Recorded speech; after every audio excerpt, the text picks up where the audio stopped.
QST.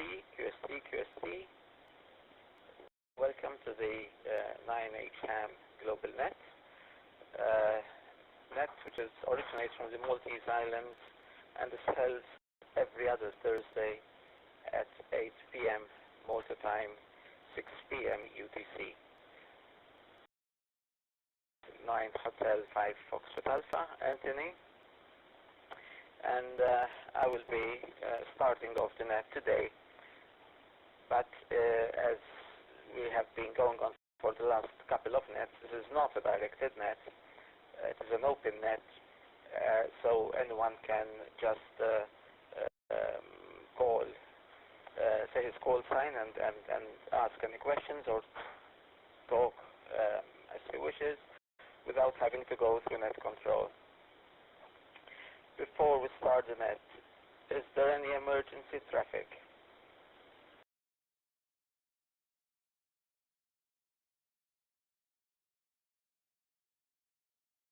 Hearing none. I'd like to start off by thanking all the people without whom this net would not be possible. And I'd like to mention 9 Hotel 1 Sierra Fox, Stephen, November 7 Alpha Papa Whiskey, Cherry, and 9 Hotel 1 Foxtrot Bravo Sierra, Charles, who have taken care of the net umpteen times. 9 Hotel 5 Sierra November and 9 Hotel 1 Golf Papa, Marco and Mark. Are very happy for us to use their 9H1 UHFR repeater. We go out of their way to make sure that it's well functioning and in good quality and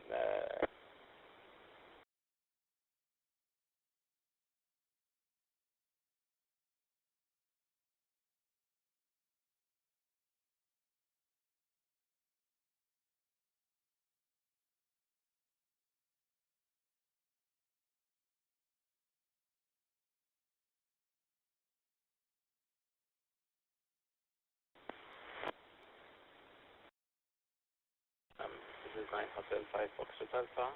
I got disconnected and I've changed radio. Okay, I'd like to thank Antoine, 9 Hotel 1 Uniform Sierra, and Herbert, 9 Hotel 1 Delta Hotel, for allowing us to use the 9H1 DMR. And Glenn, 9 Hotel 5 Yankee Victor, had designed originally the 9H HAM Facebook page, and we're using that page to promote the net, and we also use the same branding for the YouTube videos.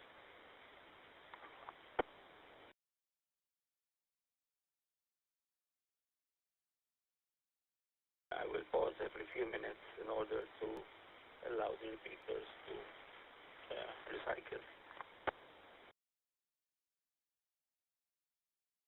or rather to avoid the repeaters timing me out.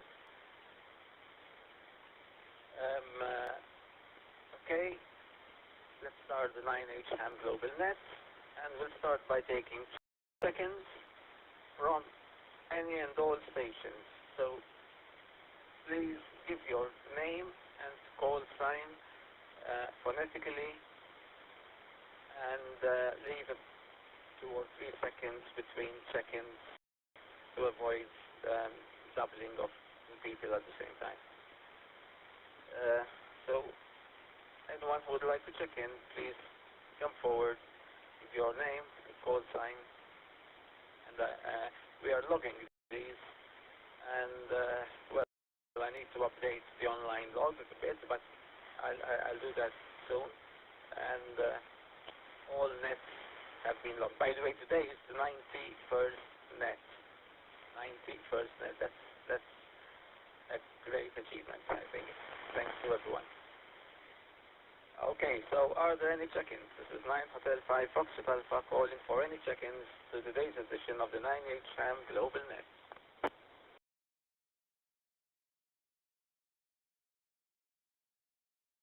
9 Hotel 1 Sierra Fox. 9 Hotel 1 Sierra Fox. Operator Stephen standing by.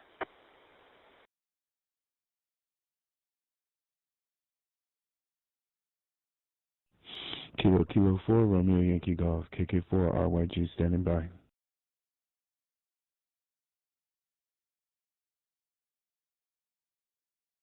9 Hotel 1 Foxtrot Bravo Sierra. 9H1 FBS Charles.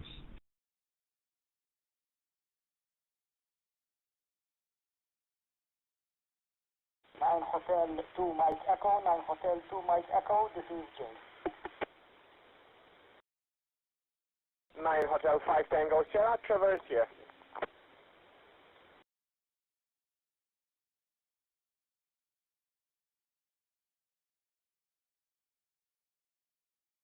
9 Hotel Kilo, 9 Hotel 2 Mike Kilo, Michael here.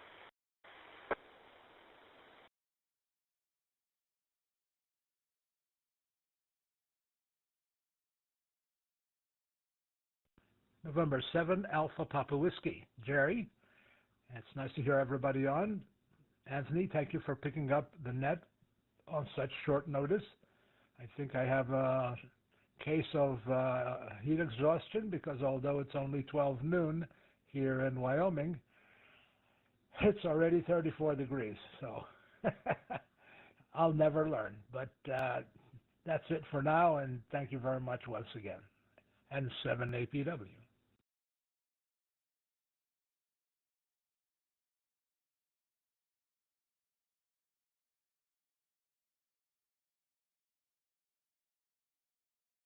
This is 9 Hotel 5 Foxtrot Alpha. Thanks, Jerry. So I acknowledge 9 Hotel 1 Sierra Fox, Stephen. Kilo 4 Romeo Yankee Golf. Arenza.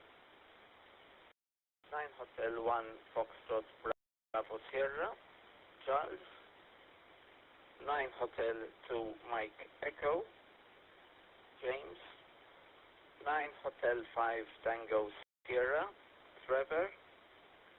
9 Hotel 2 Mike Kilo, Michael, myself, and November 7 Alpha Papa Whiskey, Jerry. Is there anyone else who would like to check in to the 9H HAM GlobalNet? I will pause for any other check-ins.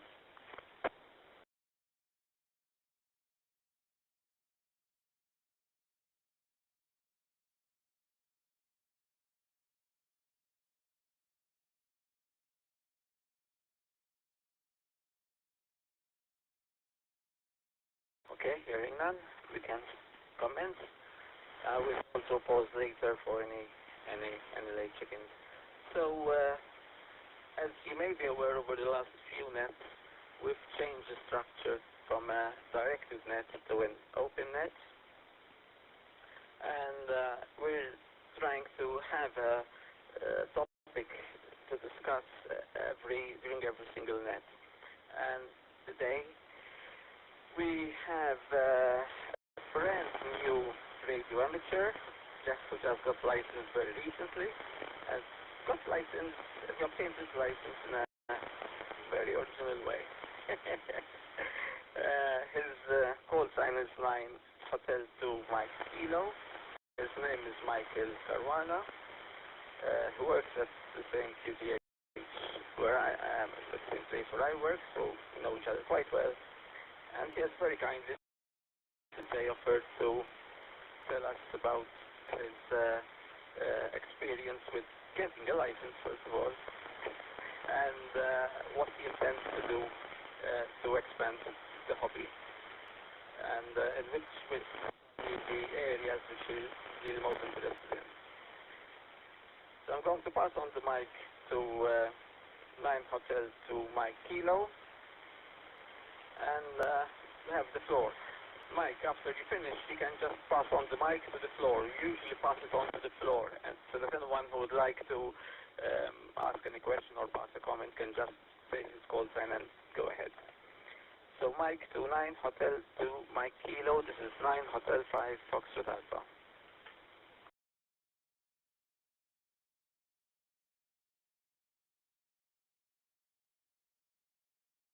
This is 9 Hotel 2 Mike Kilo, Michael here. Good evening to everyone, people who are on our same time zone here in Malta, and good afternoon, good morning, whatever for the rest. First of all, Anthony and Jerry, very well done on your ninth first net. I was very glad to hear that.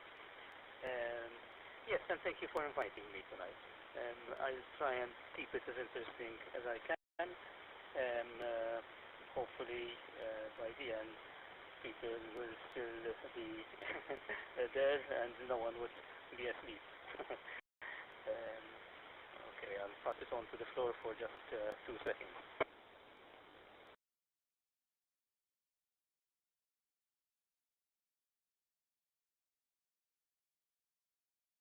Okay, so lately I was telling someone that I just got the license for radio amateur. And the question he asked me was, but what is so special about it?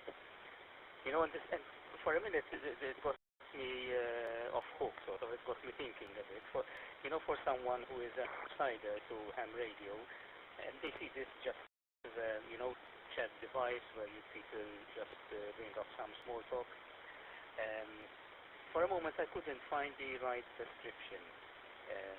I knew that this person knew nothing about radio. Of course, I did mention that it can get useful in emergencies and so on. But I also knew that that is not really what all this is about. It's like if someone asks you, why do you love your pet? You can't really put that to words. Okay, we know that radio amateur is much more than just helping in emergencies or having a friendly chat here and there. For me, it's an entire experience. You learn a few things, you experiment, you play out a few things, you go on the internet and buy many things. Observing the atmospheric conditions, something which I haven't started yet. It's really the thrill of communicating wirelessly. But I was asked how I started, so here goes. I'll just pause for 5 seconds.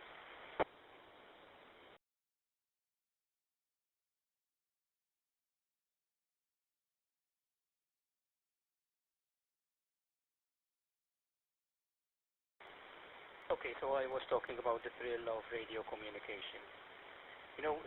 Wireless has been something which always fascinated me since I was a young kid. I remember, I don't know if any one of you remember, I had that Ladybird book. It was called The Story of Radio. And this morning I was looking it up and I actually found a second-hand one, and I was enjoying looking at the pictures, remembering the pictures. Marconi and his assistant with a spark on a jug, and then another jug which repeats the spark. It describes communication at a distance. Especially I think it started mostly for ships. When ships you couldn't just pass a wire to a ship, and with wireless you could communicate. I remember also that at home we had a black and white television, and I used to build all sorts of antenna for this television, either from broken pieces of rods falling from the directors of the Rayuno, the VHF antenna that we had. When pigeons used to sit on the rods, they used to fall, and I used to pick them up and build my own areas. It was something that thrill, something exciting which I used to do. And it was always rewarding, to see that I can pick up TV signals using a home-built antenna. I also used to subscribe to magazines like Hobby Electronics or the Macklin catalog. And surprisingly enough, perhaps my toys were always Christmas presents and birthday gifts were always some kind of gadget. You know, these self-assembly intercom, telephone kits, electronic kits, usually including a medium wave radio and sometimes even a medium wave transmitter. And you know, then fascinating also the crystal radio, which was a radio which works without a battery. I'll pause for 5 seconds.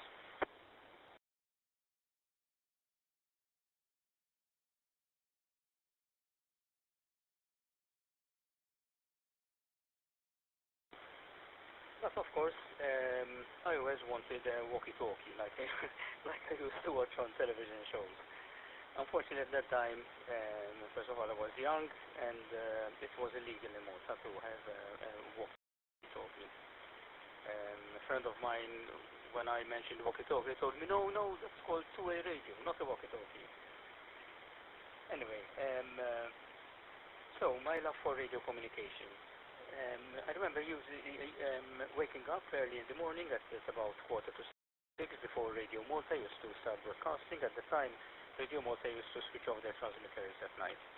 And I used to hear those 5 notes, you know, while they were testing. It was something which used to thrill me, you know, and sometimes you could tell that they are pushing up the volume or lowering it, you know, actually the modulation. Anyway, and at school they also had a wireless microphone, something really big for that time. I'm talking in 1978 or so. But I think my first contact with radio amateurs was when I believe it was a Dr. Samud from Slima, which really I went for he had this reflector telescope, you know, to see Saturn with rings and some other stars and the moon, obviously. And I believe he was also a radio amateur, and it was something thrilling, you know, seeing all that equipment. Of course, I had no access to expensive radio, so what did I do? I had an FM radio, and I discovered that if I have the induction coil, you know, and move it out of the ferrite rod, I discovered that I can go beyond 108 megahertz into the airband. And I used to enjoy listening to the airband. Sometimes I also remember hearing a radio amateur there, I don't know what frequency. He used to leave a clock, you know, ticking clock. So I don't know who he is. If it's someone who you know, let me know, because it was interesting. I used to live in Birkirkara at the time. I'll pause for 5 seconds.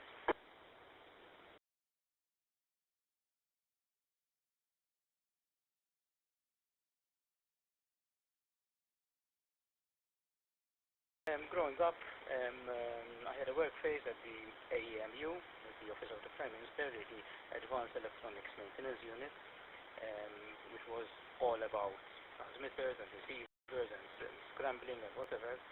And I remember someone saying that, you know, the radio amateurs, and someone had a recording of a conversation between 2 taxi drivers in the United States. You know, a freak in the atmospheric condition which allowed such radio waves to propagate to Malta. And I'm sure that I will, or I hope, that I will hear many more of these things now that I'm getting to know little by little the amateur radio community here in Malta. Okay, so then when I was about 20, my focus turned to audio rather than radio. I used to do a lot of audio work and still do. It's also part of my work now. But then, during my course in electrical engineering, there was a certain Paul De Bono, he's a radio amateur, 9H1GH from Zaytoun, who really loved telecoms and who started further increasing my love for radio and communication. However, I never got to get the license. I never tried. When I was a bit older, 27 years old, I was very much involved in commercial radio in Malta. I used to be the technical person for a weekly outside broadcast with one of the nationwide radio stations. It taught me a lot on UHF links, point-to-point links. We used to broadcast on about 264 megahertz, somewhere about in that range. And you know, and I was also involved in other commercial radio here in Malta, editing, logging, you know, profanity delay devices, compressor, to limit the band, to actually make the most use of the bandwidth you have while having 100% modulation. And I also worked for 3 times full-time at Campus FM. At that time it was Radio dell'Università. I also had, for about more than 15 years, I had my own community radio station. People like Sergio D'Amico, 9H1DU, and Mario Abeyer, especially 9H1FA, they helped me a lot in the RF part of things. I'll pause for about 5 seconds.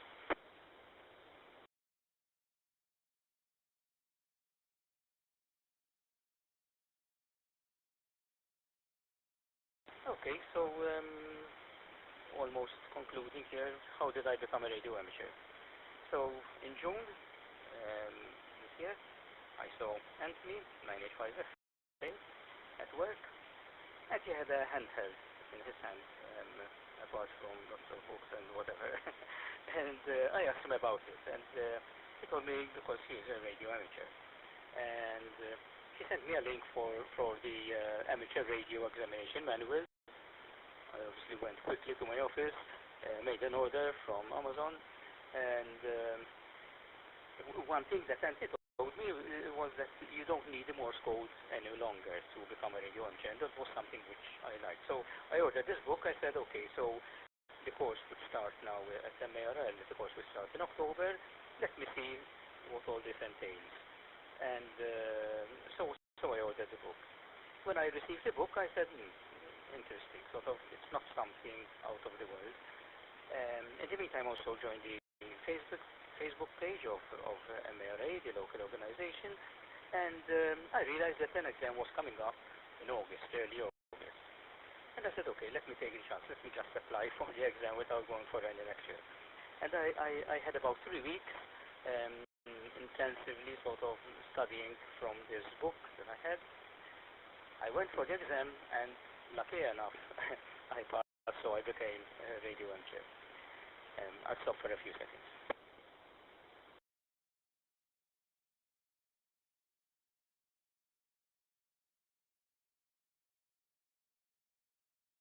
Okay, so my idea was also that if I passed the exam, then next year, coming October, I would subscribe for the Morse code course at MARL, and in effect that's what I did.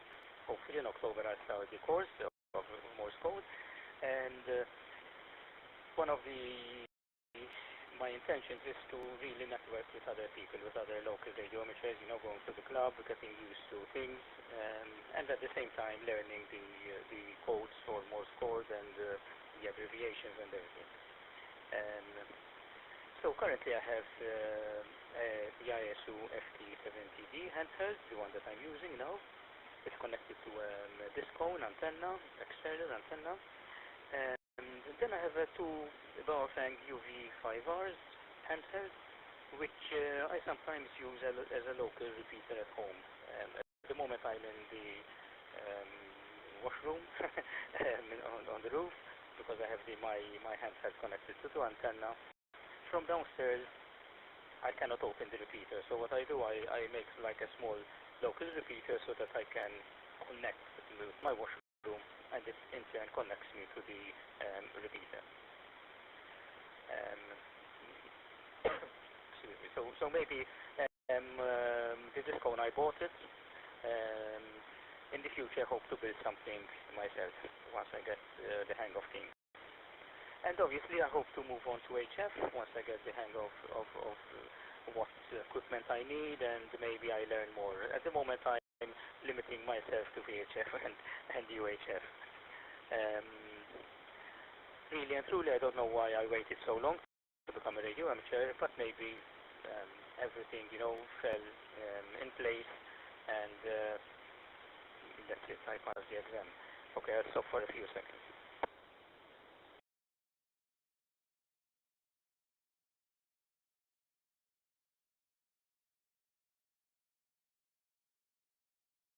Okay, and to conclude, my first real experience was 4 weeks ago, and surprisingly enough, it was in this net. There was Joe speaking about the Maltese aerial photography, which, by the way, I thought it was about photography of the antennae. But then it was really interesting, the talk that he gave. And Anthony had lured me into it. I thought that I was just going to sit down and listen, but then he was calling my name, and I had to speak a bit. But anyway, it broke the ice a bit, so it was good. Okay,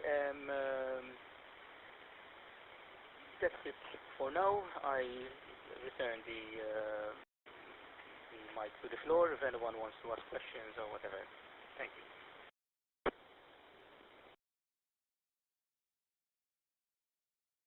This is 9 Hotel 5 Foxtrot Alpha.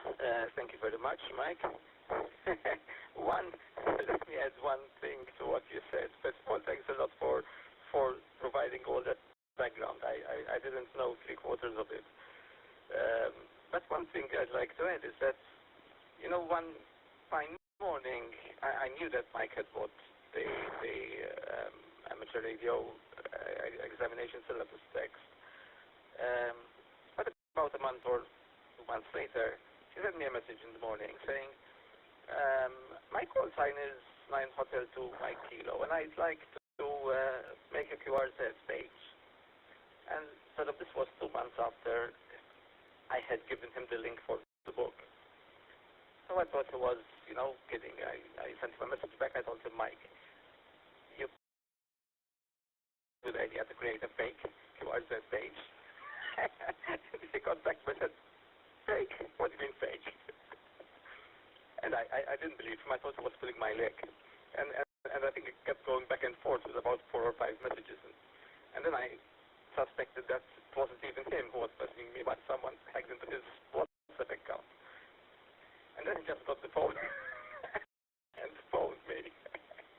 And I learned that he, you know, just self-studied at home, went through the exam and passed. I told him congratulations. And that's a real huge incentive. Anyway, let me pass on the mic to the floor. Please, anyone who'd like to pass any comment, ask any question, just say your call sign and go ahead. This is 9 Hotel 5 Foxtrot Alpha, passing on the mic to the floor.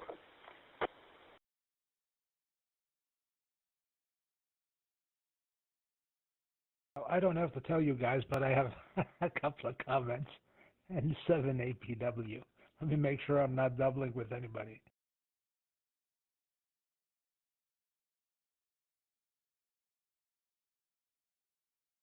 Not. Good evening to everybody, and it's nice to hear everybody else's story on how they got into ham radio and what interests them in ham radio. I've said this before, and the most interesting part of ham radio is that it's a collection or gathering of people from all walks of life. You know, we're not all science geeks, and we're not all magistrates or bankers or lawyers or anything. There's everybody from everywhere, which grabs that, when you think about it, it grabs the hobby and brings such wealth into the hobby of topics you can talk about, and it becomes endless. To me, who loves to talk to just about everybody, my mother used to say that if the wall could talk, it would answer me back. And she was right. But to me, it's a treasure trove of not only just information, but friendship that lasts for quite a long time. Let me give a pause here.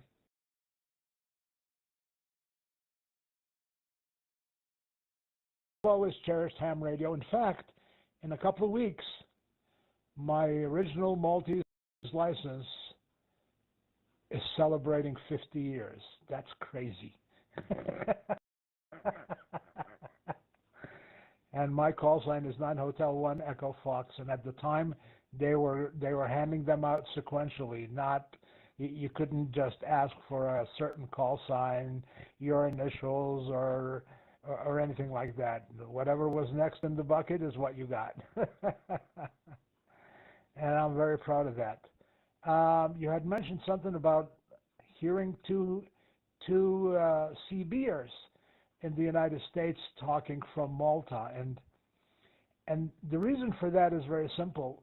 Ham radio operators, one of the bands or frequency ranges that we have is 28 megahertz, 28 to 28 point something or 29 point something megahertz, and depending on where you are in the world.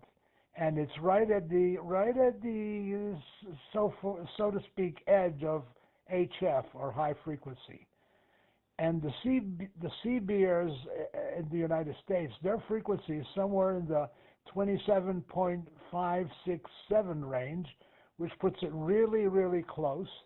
In fact, we refer to 28 megahertz as the 10-meter band, and we refer to the CB band as the 11-meter band. So they're pretty close together. So obviously, the propagation for both is just about the same. And you can tune in to 10 meters, especially right now, and you can hear a lot of activity. And so, you know, although the power limitations on 11 meters is low, that doesn't mean that everybody abided by that. And so, yeah, you'd hear long-distance conversations too, actually. I had something else, but I forgot, so I'll pass it back. November 7, Alpha Papa Whiskey.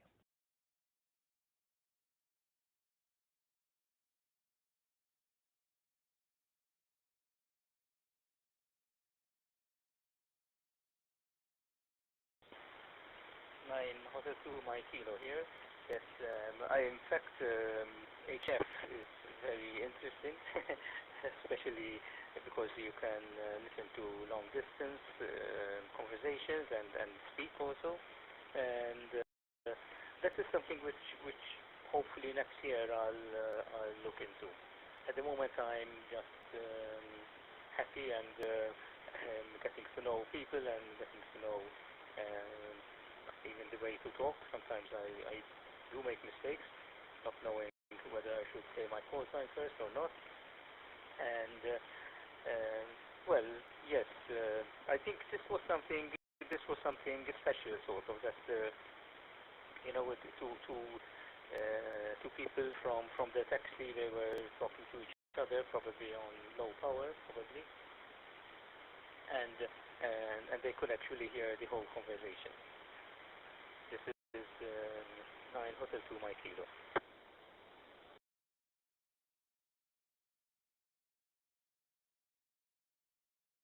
9 Hotel 2 Mike Kilo and 7 APW with the net. Well, we can clarify that really easy. There are enough Maltese hands on the net that someone can tell us what the requirement is on IDing your ham radio station with your call sign. I know that in the United States it has to be a minimum of once every 10 minutes.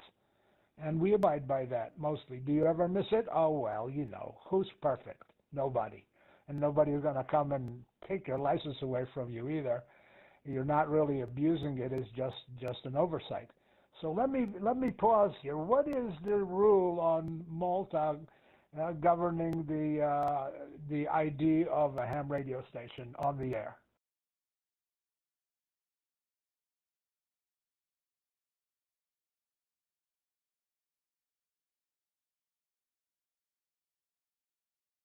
Hotel 5 Foxtrot Alpha to N7, November 7 Alpha Papa Whiskey.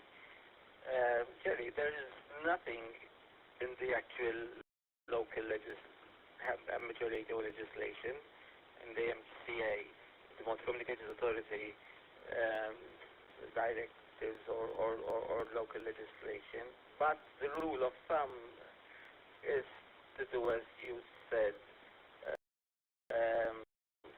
to ID at least once every 10 minutes. So usually when, you know, it's starting off a QSO, just for the benefit of third party who might be listening, very often ID every time. then sort of automatically it starts using that.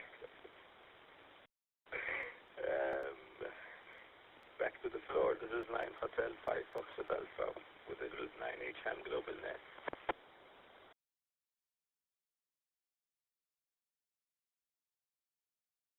And you know, Michael, you don't really have to carry a pad and a pencil with you all the time when you're on the air. I mean, we're not.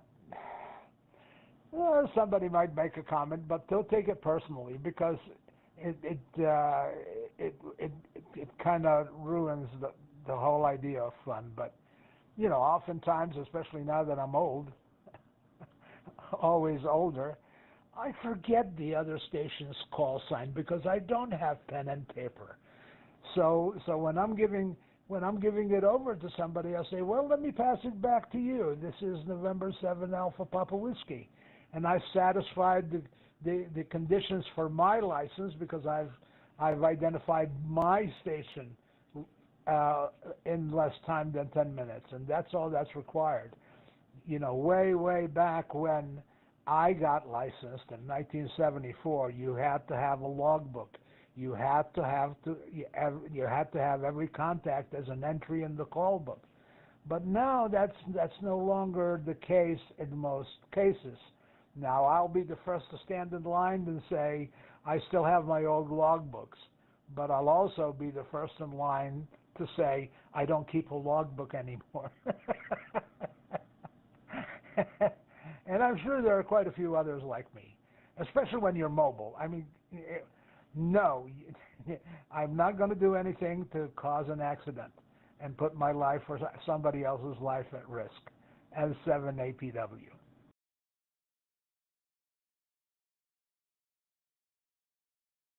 This is 9H1FBS. Let's see if I have the floor. In this case, like Anthony, I like to identify at the beginning and then every transmission, whether it's 10 minutes, 5 minutes, 2 minutes, or 1 minute. And that gives especially when you are on DMR, okay, many people can see the call signs on the display, but there are some, like me, who can't. So if you know if a person IDs, that's excellent. That's my 2 cents. By the way, I would like to say that Ian, who is not here with us today, sends his best 73s to everybody and wished us a very good night, but today he's a bit busy. 9H1FBS.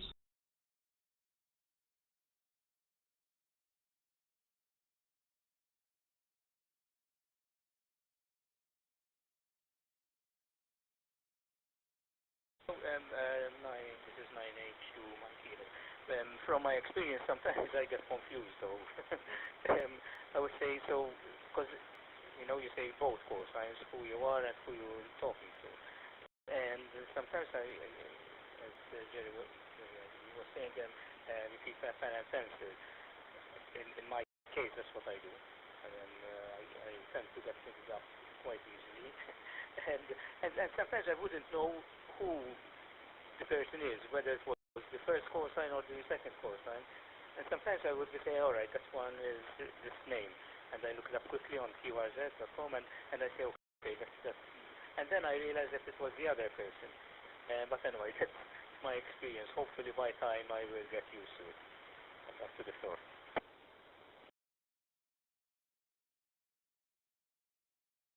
Michael, if I may again, the usual practice is to give your correspondence call sign first and yours last. Say if I'm talking to you, I say 9H2MK, this is 9H1FBS. That is the usual practice, especially on HF.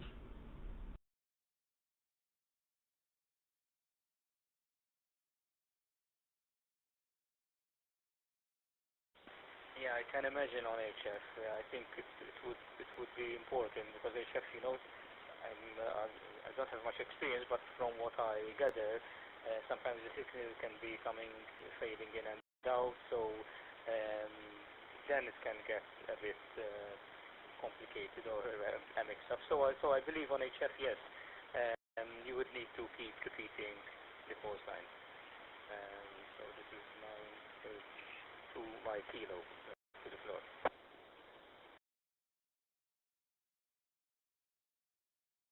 Yeah, that's the ticket. Your call sign always comes last.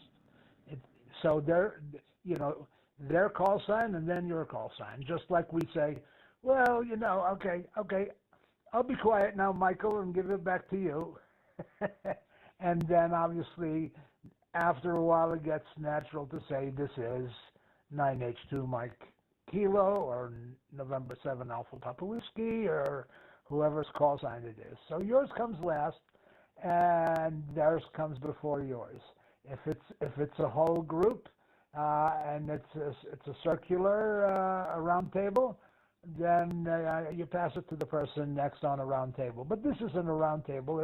It's a nice friendly net, and our courtesy is to give a pause that's long enough for anybody who wants to who has something to say to be able to interject and say it as well. And life goes on, and we always learn continually. I don't think there's been a point in my life, whether it was ham radio or anything else, that I didn't learn something new. And 7 APW.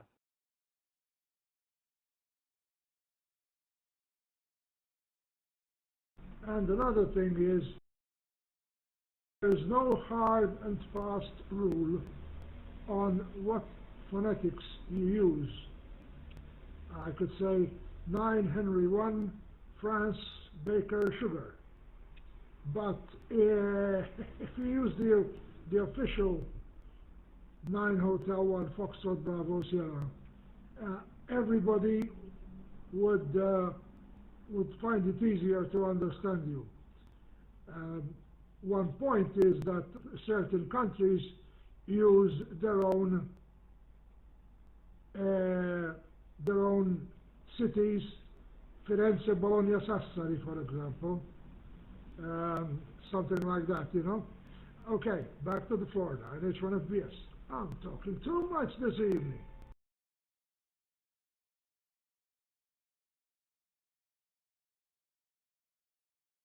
You sound wide awake. You must be drinking coffee. Yeah, we have to remember, all of us, and it is just common courtesy that not everybody's command of the English language is at our level. And because some have even learned English off the air in ham radio, and so now pronunciation comes in, as we very well know. Even tuning into Italian TV, the pronunciation of English is obviously slightly different. There are certain letters in their alphabet that are not in the English alphabet, and vice versa. So every country, and so you sit there and you enjoy. And to me, it's like listening to interviews on, let's say, the BBC. They're from all over the world, and some you have to pay a bit closer attention to exactly identify all the words that are being spoken. But after a while, and as you relax, it's pure joy. And 7 APW.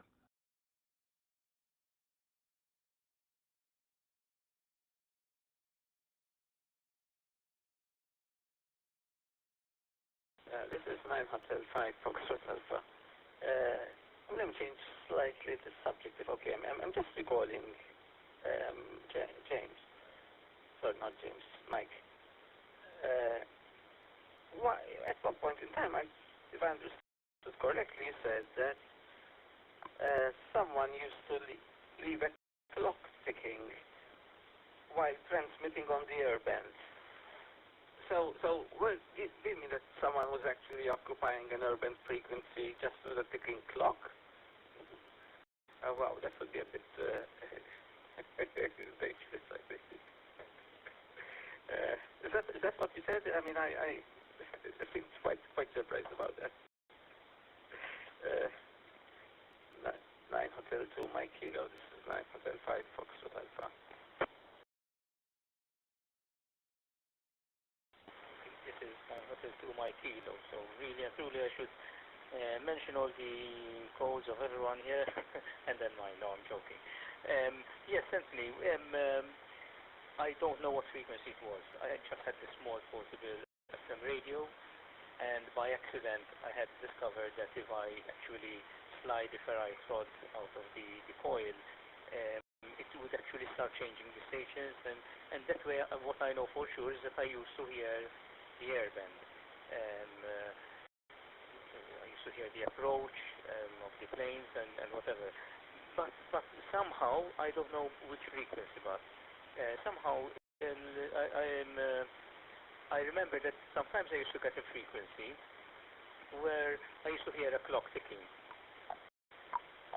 And then I remember also another time where there was this guy and he was speaking to another radio amateur and he was saying, yes, I have a frequency, sometimes I leave a clock on it. I don't believe it was in the airband, probably it was somewhere else. I don't know, because I used to play around with the tuning of the variable capacitor and everything, so only God knows what frequency I was on. The interesting thing, it was easy because the dial, it was, you could really turn it, it had a really large dial, so I was scanning all the time, you know, turning it one side and the other side, one side and the other side, so it was like a scanner for me, and as soon as I hear boop, I go back and listen to what they are saying. Back to the floor.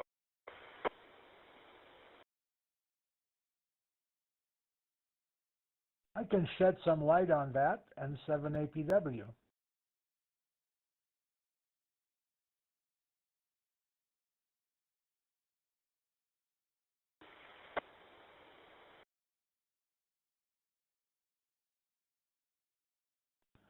Okay, you know, when you, this is November 7 Alpha Papa Whiskey returning. When you meet some of these, your mind may go malicious, whatever, interference, whatever. But let me introduce a word here that will turn this all around. It's a beacon. It's a radio beacon. Now, when is it used? Okay.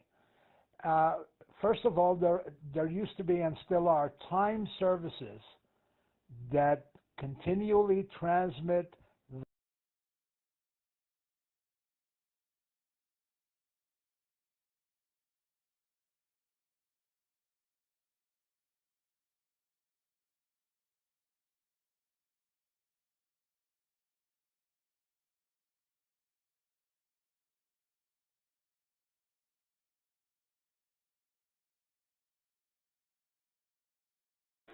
APW, this is 9 Hotel 5 Foxtrot Alpha, do you copy? I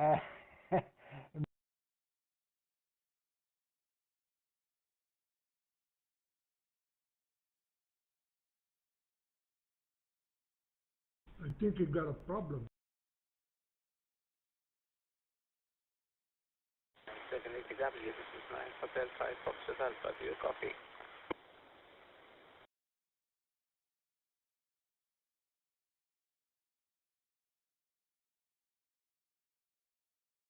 Odyssey, this is Houston, do you copy? For all those who saw Apollo 13.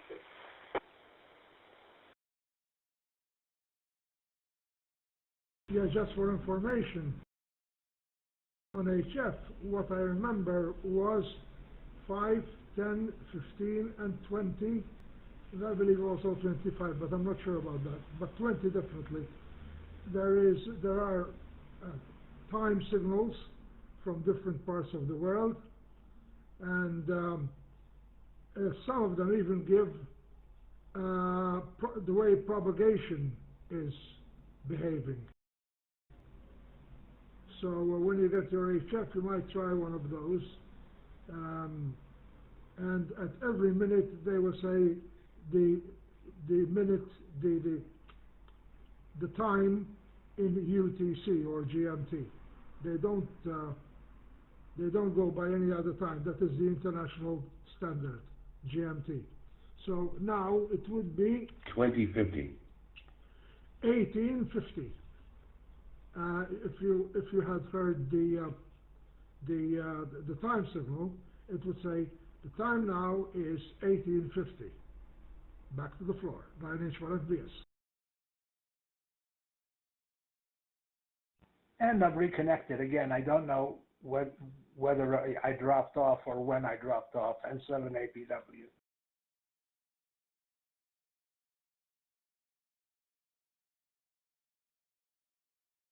Ahead and took me to WES. We realized that you went off the air.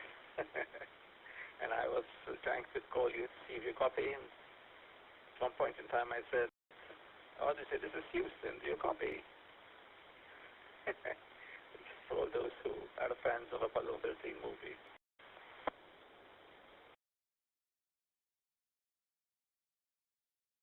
Jerry, I think you were just about to explain about the beacons when you got cut off.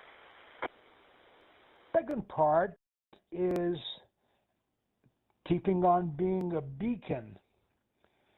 Let's say you're in any part of the world, and there is a beacon in, let's say, Dundee in Scotland, and it's sending a pulse every second or every minute. And I am in, let's give me a nice place, Jeddah, Saudi Arabia. And I have my shortwave radio and a very, very, very good friend in Edinburgh, in Scotland. And because we normally talk on HF, we need the band conditions to be good in order for us to have a two-way contact or QSO. So now I know that on this certain frequency that's close to where I want to transmit and receive, there is a beacon that is close by, fairly close by, at least let's say it's still in Scotland. And so I tune in to that frequency, and now the only question that's left is, can I hear that beacon? If I can hear that beacon, then two-way communications on that certain frequency or band between me and the person I want to talk to more than likely is open and available. So, so I can send my friend a message or something, or tell him the next time that, listen, I've been monitoring the beacon in Dundee for the last 3 weeks, and every day at around 2 p.m. or 1400 UTC, I can hear it with a 5 and 9 signal, which is a great signal on HF. So maybe we should stop trying to get each other at 8 o'clock in the morning and start trying to hold a QSO at 2 o'clock in the afternoon, because the band is probably in better shape. And we used to do that. We used to do that quite a bit. And even the time services, I knew where all the, I don't anymore, but I knew where all the time services transmitters were located. And so if I wanted to talk to that part of the world at that point in time, and several transmitters were on 10 megahertz in different parts of the world, and so whatever you could hear, you knew the band was open. It was a nice way to do things without ever going on the internet or needing it. And 7APW.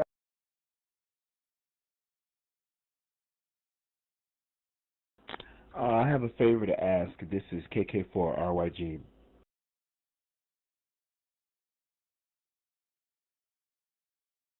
Good afternoon. Good morning to you.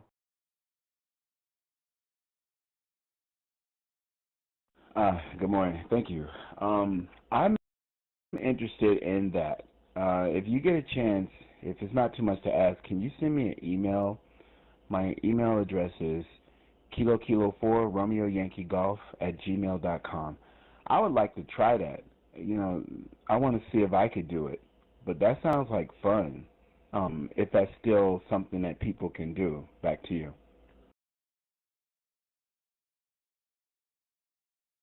Well, it's easier to go on Google and just type in time HF or shortwave time service, and they'll give you the frequencies and their locations, and then you can sit behind an HF radio and tune into the frequencies 5 megahertz, 10 megahertz, 15, 20, and I think it goes all the way up to 30, and see what you can hear. And if you have an hour to kill, listen for the whole hour, because you'll be impressed.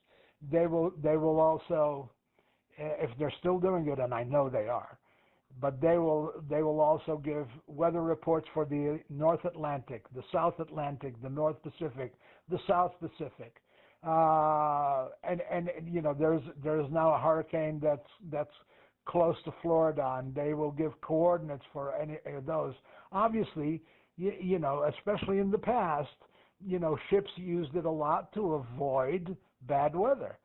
And then there used to be also weather maps that are transmitted via shortwave that you could receive, and they were pretty current. I think they updated them once every 6 hours. It's another aspect of radio, not necessarily exactly ham radio, but that could be put to use in everyday life, and was. Now, things have changed, but I don't think some of the old stuff has gone away either, because it's been working for decades, and 7 APW.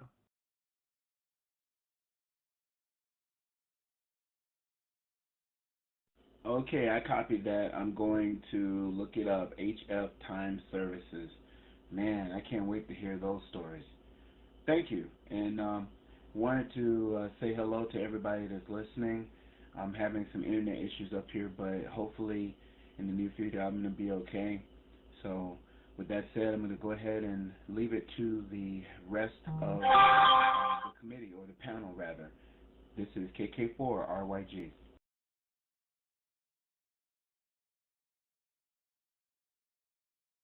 Yeah, here was another application, a practical application of that in ham radio. When I lived in Houston, I had a 40-foot tower and a 4-element tri-bander beam for 10, 15, and 20. And there are two ways to get from point A to point B. One is short path, and one is long path.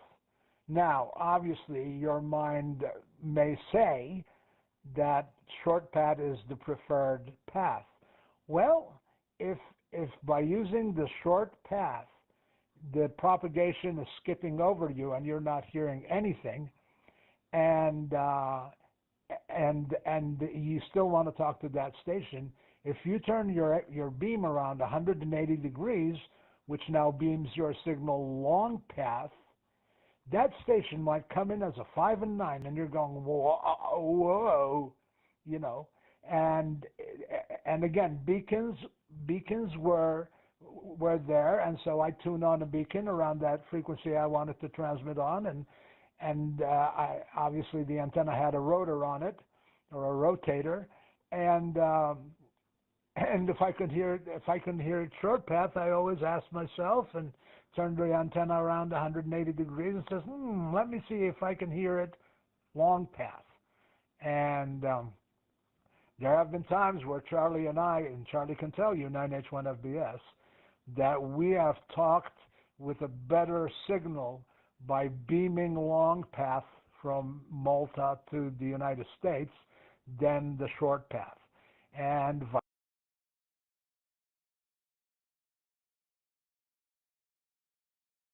vice versa, of course. So it gets very, very, very interesting, and it's a lot of fun. It's just a lot of fun, and it just boggles the mind and absorbs absorbs your attention like you wouldn't believe. And that's what I call a hobby, and that's where the joy is, that you can just wander all over the place. And I can't say that enough. And 7 APW.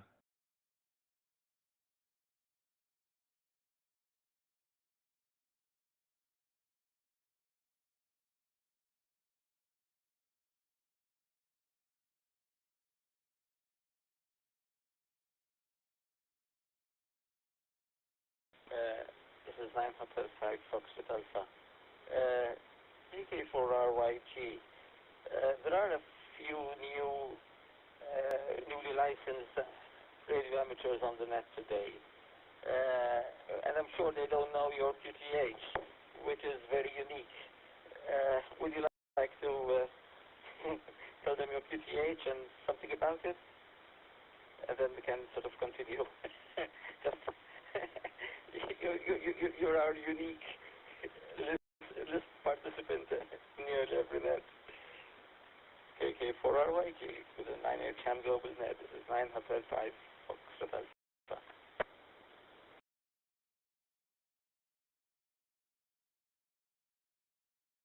Alpha. Good morning to everybody on the net and 9 Hotel 5 Foxtrot Alpha. This is Kilo 4 Romeo Yankee Golf Orenza. That's spelled Alpha Romeo Echo November Zulu Alpha.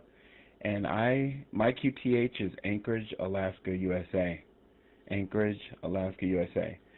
I became involved in ham radio when I was a kid and didn't even know it. My uncle, my mom's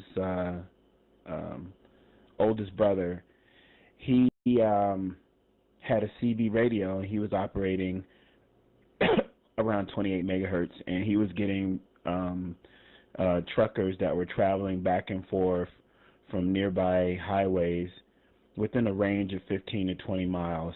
Actually, I think it was longer than that, but for the sake of conversation, I'm going to say it was within 15 to 20 miles, and he used to talk to those guys as they were passing by.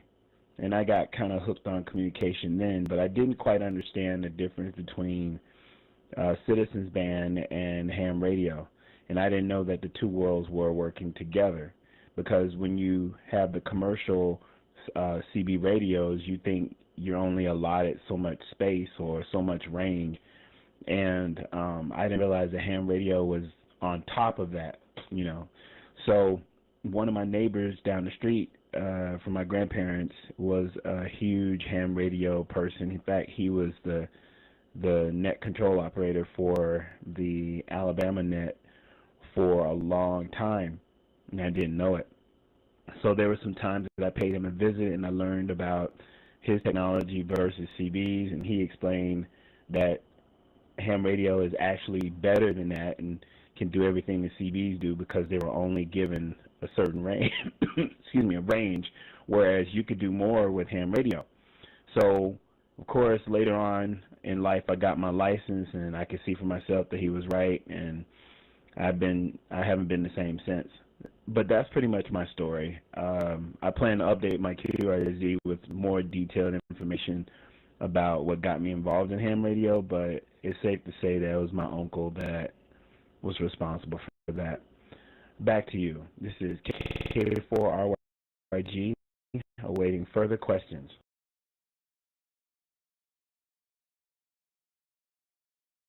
One from S7APW.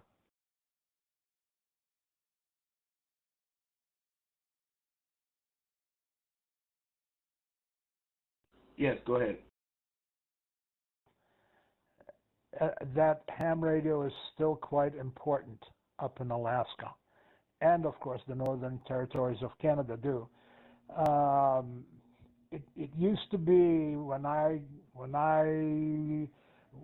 got licensed back in the United States back in '79 through the '80s, where it was easier to even get help, sometimes emergency help through ham radio, than it would have been through other means. Now, you know, obviously that was 45 years ago, but has it changed drastically now? I would think it would, but not as drastically as the lower 48 states in the U.S. and 7APW.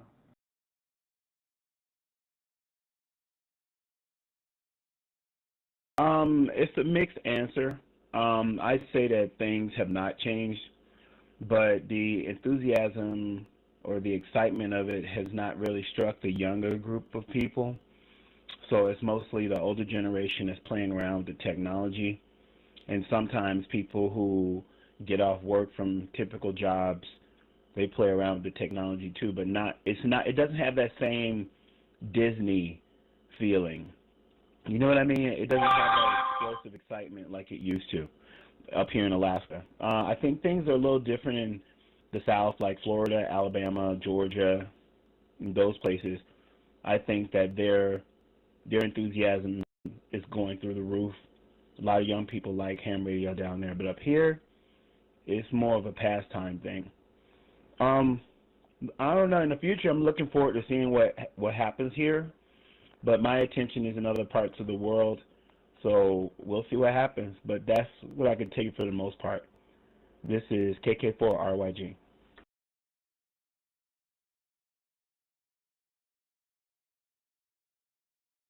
Oh, very good. Thank you for the answer. Well, as you may know, I live in Wyoming, and in Wyoming is the least populated states in the United States, but so it's very, very rural, but the use of ham radio is nowhere close to where I expected it to be. It is a fading hobby, I suppose, but still very enjoyable to me. And like you, and I can tell that you're probably using Echolink on your phone. I'm using Echolink on my phone too, and and it's convenient, but it still keeps me in touch with, well, my friends on the island, and some of them I've known for 50, 60 years, and so, it doesn't matter how you get from point A to point B as long as you get from point A to point B, in my opinion, anyway. And so now the digital modes are just fantabulous, especially for people who can't have antennas outside. They have antenna restrictions, whether they live in a community that does not allow outdoor antennas, whether they live in a community that is so densely populated, where they live in a high-rise apartment complex of 25 stories, and again, the only place they can put an antenna is on their balcony if they have one, and depending on which floor or level they live on is how good they can do. Oopsie. Oh well, I'll pick that up. That was my speaker. I hope it still works. But then digital radio has just become very effective, and you don't have to worry about the fading of HF or anything like that. If you have a connection and there's someone at the other end who wants to talk to you, or you have a sched with, it's going to happen. N7APW. I think I understand what you mean, but at the same time, I don't want people to get away from the pioneering spirit of making something. I compare ham radio to like making fire, I don't know if you ever saw that movie Castaway with, what's his name? He played on Forrest Gump. What is his name? Right off the tip of my tongue. But Tom Hanks. You remember when he was stuck on the island and he was able to make fire from scratch? Okay, ham radio is like that. When you make communications from scratch, it shows like your communication skill. And that pioneering spirit of ham radio, I don't want it to get watered down when we use mixed commercial technology with radio. I still like the idea that you can throw up an antenna and have an HF conversation with people thousands of miles away. I'm still in favor of that because it shows that if you don't need the internet, you can still be able to communicate. I also find Morse code favorable too because without any wires, you can tap messages that go across the globe. Jay Leno, a former talk show host, hosted a contest between people who text and people who send Morse code. Believe it or not, Morse code won. So it doesn't matter if you're in the same room or thousands of miles away, Morse code is still better than text messaging. So all I'm saying, the point that I'm trying to make is that despite the fact that we do have ham radio interfacing with different technologies, it's still fun to have the pioneering spirit to develop something that travels long distances without the use of the internet. After all, the internet is basically a byproduct of ham radio, if you think about it. Back to you.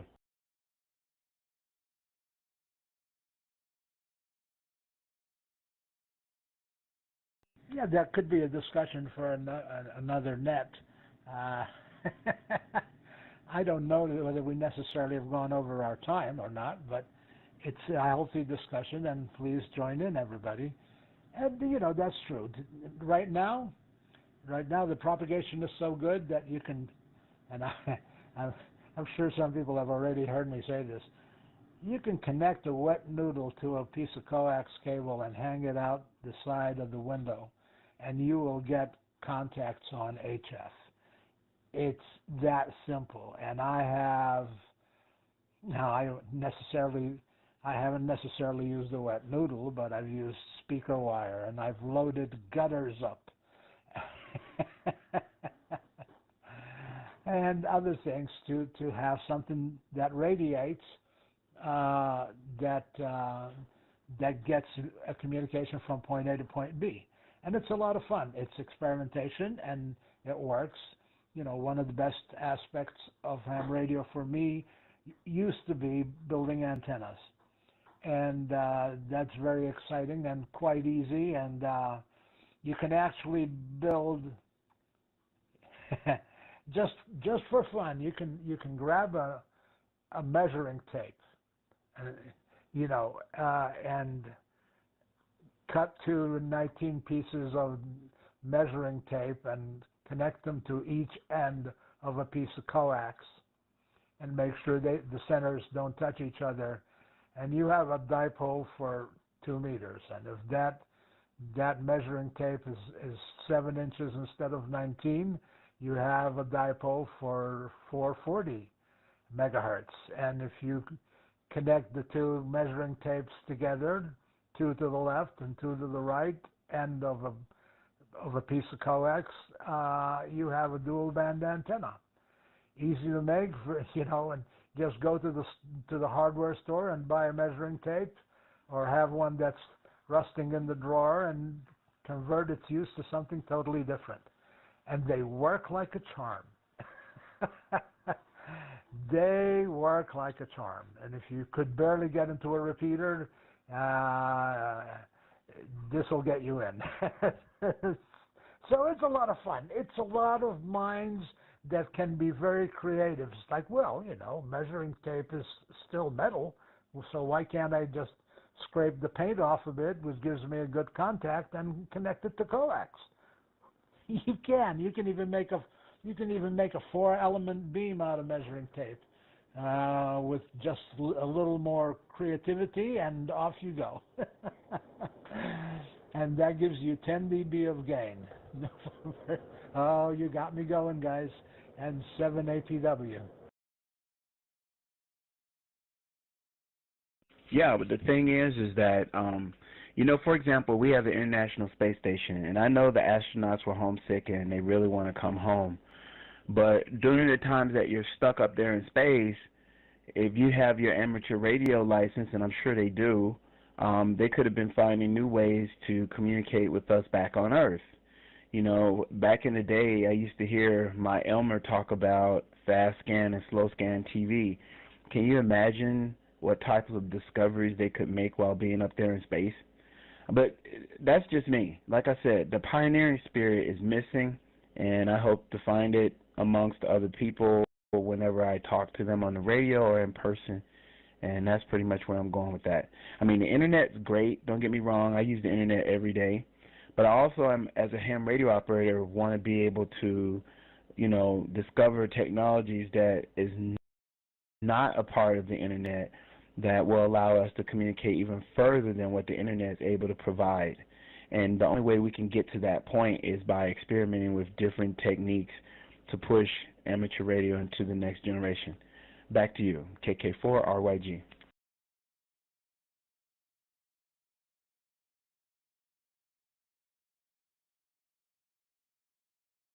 Yeah, that's very true. And there's still a lot of modes that are that are full of experimentation. Bouncing a signal off the surface of the moon, Earth, Moon, Earth, or EME. You know, talking to the other side of the world on a satellite or using a satellite that is geostationary. And that's not around and available here in the United States, but whoever lives in Europe, Africa, and all the way up to probably almost the Philippines there's a geostationary satellite, QO, as in Oscar, QO100, that has a footprint that covers that whole area. And because it is geostationary, you don't have to wait for it to come above the horizon, because it is, and the frequency is so high that it's line of sight. And then obviously the satellites revolving around the Earth, and the space station itself is also a satellite. There is a repeater on the space station, and doesn't matter whether it's day or not, as long as the space station is above the horizon and within your sight. If everything is working correctly and you're aware of it and have the time, you can talk through the repeater on the space station.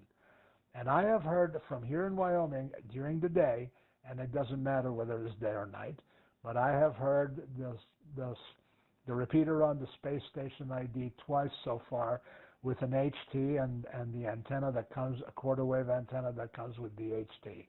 And I think that's fantastic. And if I really want to pursue it at some point in time, I'll arm myself a bit better, and off we go.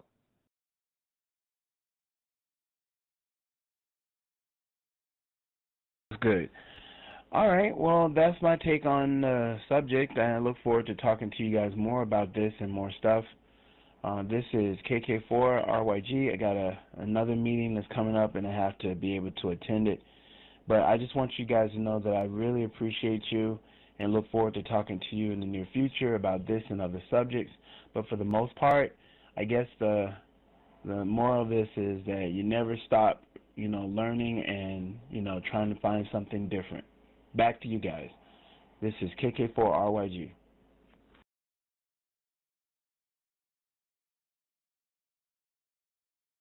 Very well said and very true.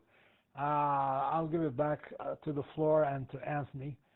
And this net is just goes places. We're just like butterflies, from one flower to another, and different colors and sizes and smells and everything.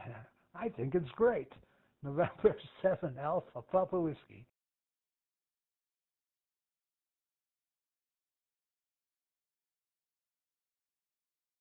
This is 9 Hotel 5 Foxtrot Alpha. There are a few radio amateurs who have checked in, but haven't pushed their PTC buttons. Would anyone like to say anything, or perhaps ask Michael a question, or pass a comment on Michael or Arenza? Please go ahead. We'd really like to hear you on air. I know that you're recently licensed, but yeah, exactly. That's why we'd like to hear you on air. Back to the floor. This is 9 Hotel 5 Foxtrot Alpha.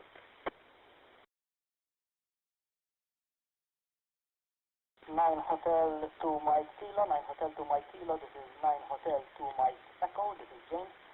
Just wanted to say thank you so much for the background you gave us and your story. It's very interesting. I just wanted to say I too have a background in engineering. I graduated in electrical engineering from the University of Malta many years ago. But unlike you, who didn't get to do the course, I actually got to do my radio amateur course, well, practically twice, because I was one of those unlucky people who started the course just before COVID. So we had to stop 3/4 of the way through, then wait for a few months, and then started the course with a whole new group entirely online. I also had the very unique experience, I'd say, of learning my Morse code and getting my Morse code license entirely online, thanks to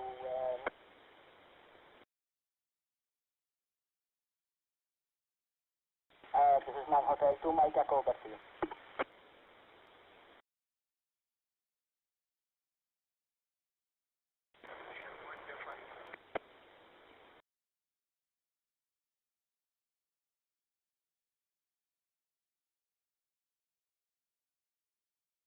Nine Hotel 2, Mike Kilo, do you copy? This is 9 Hotel 5, Alpha.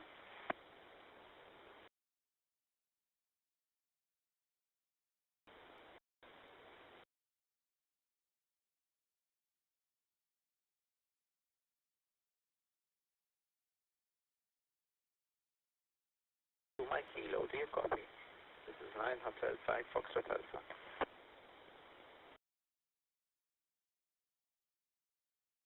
Mike Kilo, yes, I copy. 29 Hotel 2, Mike Echo, James. Very interesting, yes. COVID was something. It was something unique, I know. I work at the university, and you had the whole hassle of enabling people to communicate online through Zoom and other means, yes. And the IT services there, so we had quite a time. And it's interesting that you continue the course online also. I intend on studying more, so hopefully that would be another area to delve into, to experiment on. This is 9 Hotel 2, Mike Kilo, back to the floor.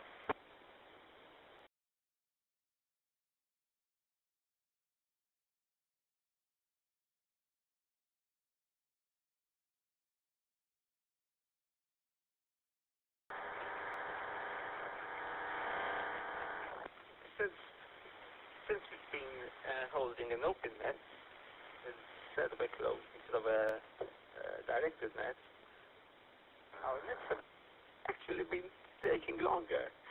We've been on for 1 hour 22 minutes, and I'm not sure anyone noticed the time passing. Is there anyone else who would like to pass feedback, comments, questions, whatever? Please go ahead. Otherwise, I will close the net. And well, anyone who would like to stay on, we can still stay on talking. Would like to take the mic and say anything, express anything to this net. This is 9 Hotel 5 Foxtrot Alpha.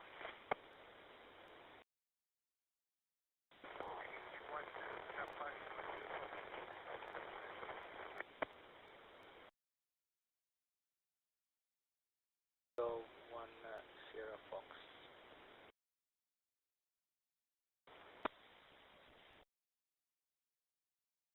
Go ahead, Steve. Pause. I think there's another station.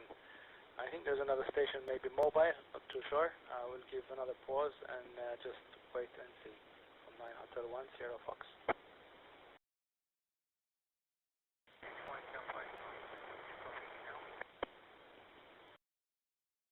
That's it. 9 Hotel 1 Juliet Lima mobile. You're very low down. Modulation is very low down, Joe. QSL. Any better now? Better, much better. Go ahead, Joe. Take 9 Hotel 1 Juliet Lima, then 9 Hotel 1 Sierra Fox. Okay, guys, good evening to everybody. Late coming in. Been following him up on the side. Couldn't break him before. I just want to say I'm truly fascinated by Michael's experiences over there. And I'm very sure he's going to like his experience into ham radio now. And do what he used to do as a profession. Now he can do it as a hobby. And I'm very sure he's going to love it. all the way. Okay, very good. Michael, you're invited to our Jamboree event. You will have a little idea of HF operations also, but in a different way. It will be in a different way for sure. So you're invited to come along with Tarja Battery there when we're doing the activity. You can also visit the other stations that are on and you can see the different ways that they run the operation. Not everybody runs it the same way, so that will be something new for you. And don't be shy from HF, because HF is a different thing altogether from VHF, okay. But you've got the whole world at your tips on the microphone button. So things will happen, and you get a lot of surprises sometimes. Some context universion that you would do, you would be able to do that. Okay, very good. I'll be trying to send you the dimensions of a cobweb antenna, so maybe you can also build it. You can see the cobweb itself when you come to the Jamboree. So we do using my homemade Jamboree, my homemade cobweb. All right. Don't want to keep it too long there, so maybe someone else wants to join in. I did send you something on building a ground plane antenna on Messenger, so you can have a look at it. 9H2 Mike Kilo, 9H1 Japan.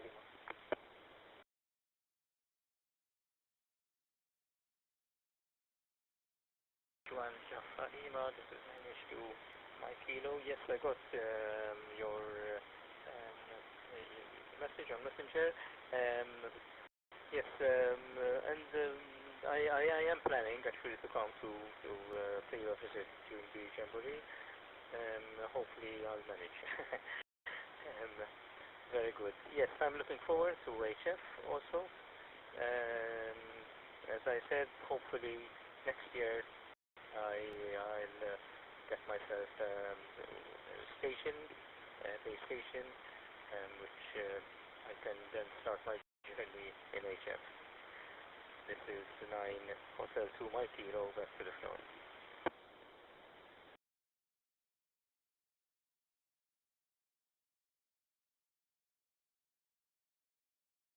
APW with yet another comment, and good evening to you, Joe. Where's the Jamboree going to be this year?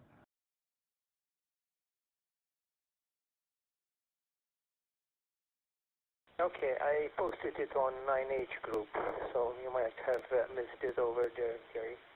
It will be at Tarja Battery this time. Tarja Battery is also a campsite for the scouts and others alike, but it's been this time it's been booked for the Jamboree event. It's a very nice and exciting place over there. They can do archery, they can do abseiling, all at the same place. Everything fits in. It's really an adventure for the children. Really, it's an adventure for the children.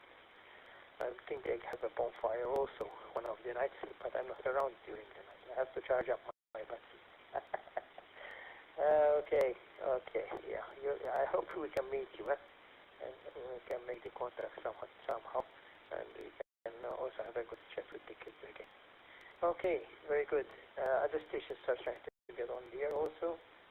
The Car Scouts contacted me, and I tried to help them out somehow. And I believe that the Markup are going to provide some operators for them too. So hopefully there'll be some other stations from other joining us. Okay, Steve, you go in there. Your turn, 9H1 Sugar 491 Japan Lima. Go ahead, Steve. Good evening to you also. Just would like to welcome 9 Hotel 2 Marino and 9 Hotel 2 Mike Echo. Alright, Joe, here you as you know also, we will be doing the station up at the club, up at Interfa. Once again, as normal procedure there. We'll have all the different groups come up and do their activities up there at the club, including so yeah.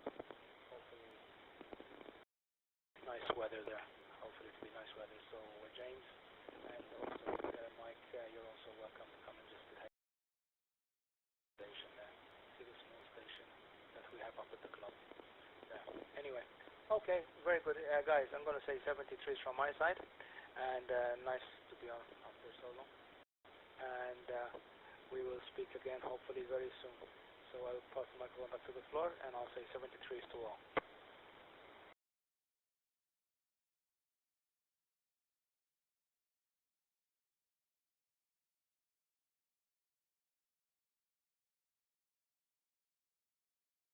This is 9 Hotel 5 Foxtrot Alpha. Thank you, Steve. Thanks for everything. By the way, especially for the new people, the idea of this net was born in Steve's mind originally, and then sort of other people teamed in to help and contribute. Is there anyone else who would like to say anything? Is there any station who would like to give any further contributions to this net? This is 9 Hotel 5 Foxtrot Alpha.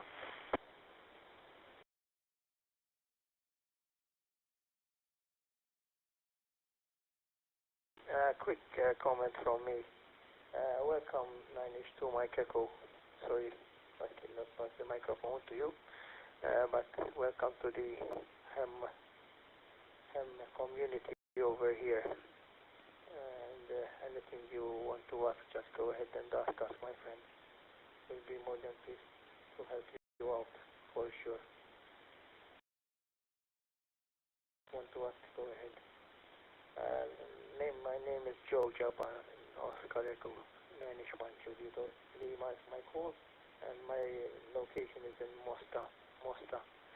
Actually I have 9H2 Oscar Charlie, one of the new licensees, who lives very close to me now. He's one of the new ones that lives very close to me, so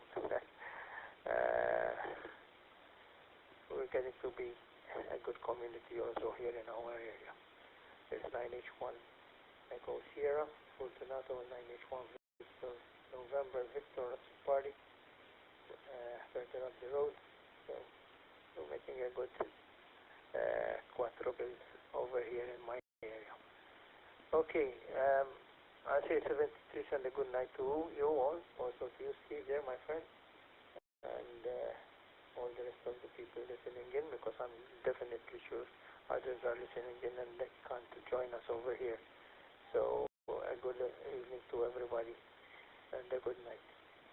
So over to you, net controller, and anytime you want to call during the day, guys, I'm monitoring this repeater, 9H1UHF repeater most of the day. 9H5 Foxtrot Alpha to take it, 9H1 Japa Lima. Good morning to you, Jerry.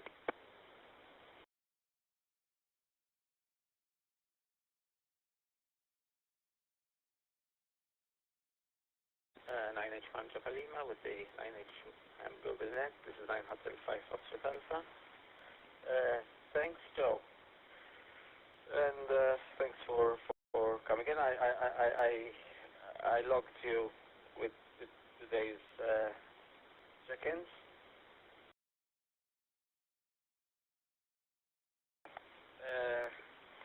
I plan to come over to the Jamboree with Mike. So yeah, so you'll see us. And we might also pop over to the Jamboree held, other Jamborees held elsewhere, such as the one that Mark, for example, the Malta Amateur Radio Circle. Marconi, sorry, not Malta, Marconi Amateur Radio Circle. Sorry, Steve. Okay, this is 9 Hotel 5 Foxtrot Alpha. Is there anything else anyone would like to contribute?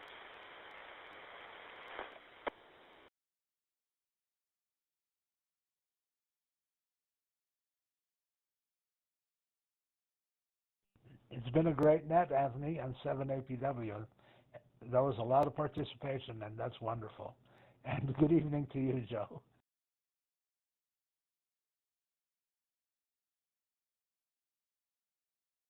Yes, I agree perfectly well, Jerry. And thanks to everyone. I'd like to thank everyone because effectively it's the stations, radio amateurs, which actually make up the net. Thanks everyone for all contributions. Thank you, Michael, for your presentation and background you presented to us. I'm going to close the net now, so the YouTube stream will stop. But obviously, as usual, anyone who would like to stay on, I mean, it's free to stay on, and we can continue throughout the night if you wish. So this is 9 Hotel 5 Foxtrot Alpha closing down the 9H HAM GlobalNet. Thanks to everyone. And I will be remaining on standby for a few more minutes or perhaps an hour. 73, and thanks to everyone.